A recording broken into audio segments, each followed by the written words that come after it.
Naples. So we decided to start this thing because we decided that we wanted to share with people about this whole experience. So we came to Naples to really study where the foundations of pizza came from. It's kind of fun, right? And I have to say, how much pizza have we eaten? Like, A fuckload. I think there was one day we ate 4 pizzas. We ate 4 pizzas, like way too much. We're like feeling really, really full right now. And so this experience has been good because it's the foundations of what Neapolitan people from Naples believe was the start of pizza. And so our student Barbara from Naples used to say that's where pizza came from. Thank you, Oscar, when you watch this. You are right. It did come from Greece. It did come from Denia, right? Which was part of the Phoenician stuff. Yes. But you ask anyone from Naples. A lot of the inspiration also came from a lot of the Arabian countries as well. Yeah, so it's Naples believes they're the foundation of pizza. What they're the foundation And of Egypt too. is putting a mark in UNESCO heritage that they in Europe, they hold the denomination of being the founders of this pizza. It's funny because it came from Greece. Yes. And so Oscar, our chef that works for Iberostar and he knows his stuff, he was correct, so I give him that. Yeah, Oscar, you were right. Barbara, I'm sorry, you were wrong, but you know what? Napolitano, they have It's these... a little tiny island in the Cyclades. Yes, and so it came from the Phoenicians who developed language and everything. So it was really interesting, and what we found is that everyone wants to hold on that they have their thing.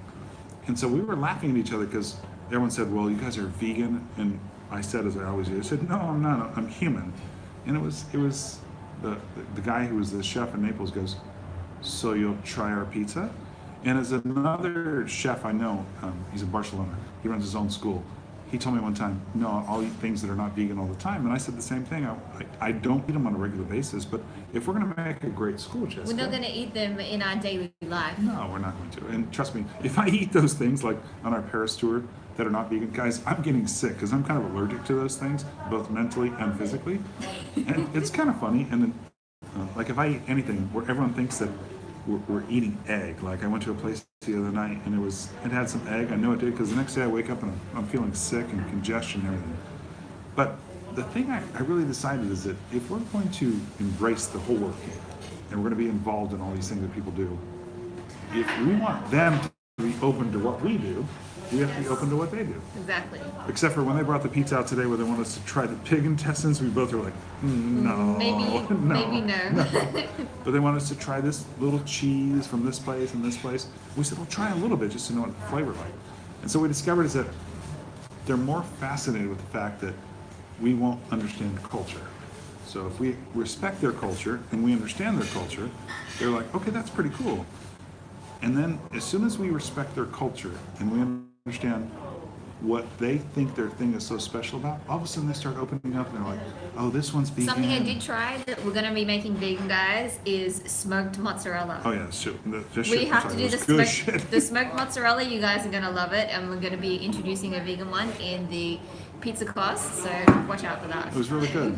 So it was really interesting hearing what was important to them. Even things they use like lard. Why do you use lard?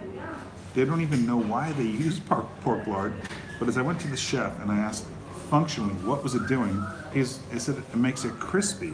Yeah. And I said, so if I can do that and without pork lard, he goes, oh, that'll be better for my health. And I was like, okay. One of the chefs said it was before even they had the processes of making olive oil. Yeah.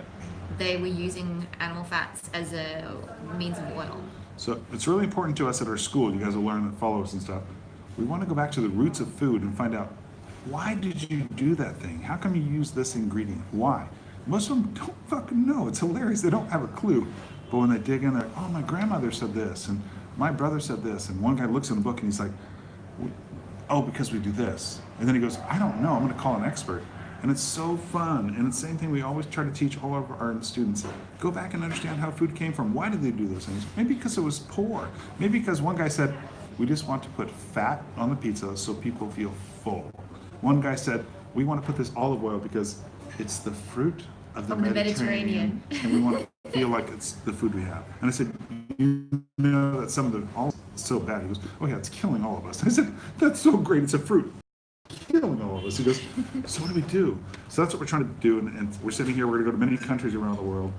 Jessica and I and Stephanie and others around the world. We want to figure out why are people doing these things. So let's all work together to teach people let's go back and understand why you did this thing, what was so good about it, what do you like about it, and then let's go figure out, let's go make it better. Let's make it better for animals, let's make it better for humans, because the animal we're trying to protect is what? The human animal. Human animals. So anyone asks, are we vegan? We're like, no, we're humans, but we're the number one animal you want to protect. So this is to Jessica and I. We're in Naples. There's a big game going on tonight, Serbia and Naples. We're enjoying a glass of wine. We know nothing about Serbian and Neapolitan games and stuff, but we want to tell you tomorrow night, we'll videotape, we're going to the world's number one. The world's number one. It's number one in the world. Number one it was pizza just restaurant. rated this week, right? 2 weeks ago. 2 weeks ago. Not only the number one pizza restaurant. Pepe In in Grani. It's not only the number one restaurant from pizza in Europe, it's the number one in the all world. of the world. So we've been invited, we're going to try it out. They know we're vegan. I said, We're going to check out his oven as well. We're going to check out his oven. Because we're very curious, we might actually. We have some new ovens we might Yeah. be showing you guys for people that want to create pizza places around the world. He's So using a remember, very special new a oven. very special oven that you guys can have in your backyard. He's It's pretty embracing cool. something modern in a Very modern. in Very a ancient world. yeah, in a very ancient world. And by So the I'm way, very curious. pizza, for all of you out there, pizza is the cheap food. It's the fisherman food. Street food. Street food. Oh, we asked today. We went to one of the guy's restaurants. We said, everyone at your restaurant was eating with a fork and knife. And he goes, No. yeah, that's not We have the technique. We'll show you how We'll to show you eat the the pizza. technique soon. Okay? Yeah. So The everyone, special folding technique. goodbye. We're going to come to you from time to time. We're going to share with you. Let's reach out to the real world. Let's not try to isolate ourselves and be in some little strange world of vegan. Let's go out and talk to these people and find out why they're doing things. Because honestly, guys, they don't know why they're doing things. That's what we're trying to do. Let's find out why they're doing it and let's make things better. Okay? So take care, everyone. Have a good time. Bye. Bye. Ciao.